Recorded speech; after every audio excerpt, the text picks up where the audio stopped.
natyra e depresionit është gjithmonë progresioni, gjithmonë duhet të jemi duke zhvilluar veten, duke përmirësuar veten, edhe duke arrit veten në çdo lloj dimensioni të saj. Ndryshimi fillon vetëm kur neve rritet gjendja momentale. Kjo nuk shkon kështu, kjo duhet ndryshuar, kjo duhet bërë më mirë. Momentin që ne mërzitemi nga gjendja aktuale, shikojmë që duhet ndryshim. Edhe unë jam mërzit goxha nga vetja aktuale, dua më shumë, dua të rritem, dua të përmirësohem, edhe dua të bëhem më i mirë. Sot, për shembull, është një ndryshim. Sot jam zgjuar para gjithëve, nuk ka shumë veta, vetëm këta punonjësit që po uisin këtë pjesën e parkut këtu. Edhe unë, edhe në një budalla si puna ime, zgjuar që në 6-7. Edhe kaq, mund ta vrasësh depresionin nëse bën gjithmonë progresion. Është shumë e lehtë. Një këmbë para tjetrës dhe duke u përmirësuar vash. Kështu bën gjërat e mëdha me hapa të vogla, nëse hedhin për ditë hapa të vogla, gjërat e mëdha janë vetëm çështje kohe për t'u arritur. Se nëpërmjet disiplinës arrijen, jo nëpërmjet motivimit, se nëpërmjet motivimit ti mund bësh sot për shembull punosh 14 orë ose 16 orë dhe nesër punosh 4 orë.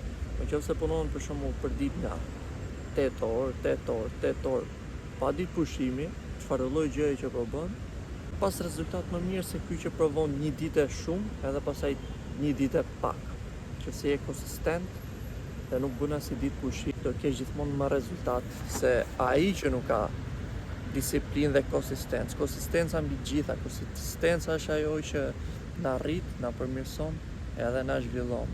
Gjithashtu është ajo që na nxjerr vend parë. Çfarëdo lloj sfide, çfarëdo lloj gare që marrim pjesë me disiplinë, gjithmonë arrihet. Kobe Bryant thoshte, nëse kundërshtarët e mi stërviten një herë, nëse zgjohem më shpejt dhe bëj 2 sesione më shumë se ata, atëherë unë do shkoj 3 hapa më shpejt se konkurrentët e mi. Çfarë do të them me këtë? Nëse bëj më shumë dhe jemi konsistente ajo, gjithmonë kemi për të shkuar nivele shumë më lart se konkurrenca jonë. Prandaj them, gjithmonë duhet përmirësohemi. Tani do shkoj tek palestra dhe këto video po i bëj dhe një si farë dokumentimi duke për t'i pa më vonë gjatë jetës time që t'i them vetes po, jam krenar që kam qenë kështu dhe ta shohim a do ketë rezultat pas disa vitesh kjo. Sot jemi në 2026, ku është 2026 dhe ta shohim se ku do na çojë ardhmja vitet e tjera. Unë besoj se ardhmja është shumë e ndritur edhe ka përqenë shumë e mirë edhe shumë e suksesshme për mua, pavarësisht se asnjëri nuk beson. Tek mua, po kujt intereson plagë, unë besoj te vetja ime. Edhe çdo njeri i suksesshëm kur ka nisur një projekt shumë të madh ose ka nisur diçka shumë. Zuckerbergu e ka thënë vetë kur ka nisur Facebook-un, nuk e dinte si ta krijonte një aplikacion, nuk e dinte. Problemi më i madh është edhe hapin e parë. Po edhe hapin e parë, aty ngjesin pjesa më e madhe e njerëzve, hapi i parë. Hapi i parë është më i vështirë. Momentin që ke marrë riskun, edhe ke hedhur hapin e parë dhe ke thënë nuk më intereson për asnjë, se nuk dua të them ato fjalën me f, se mund na bëj ban YouTube-it. Nuk më intereson për asnjë. Mendoj se është vetëm çështje kohe, se pasi edhe hapin e parë, hapat e tjera ndjekin njëra tjetrën dhe eventualisht kalon direkt te objektivi jot që ke pasur.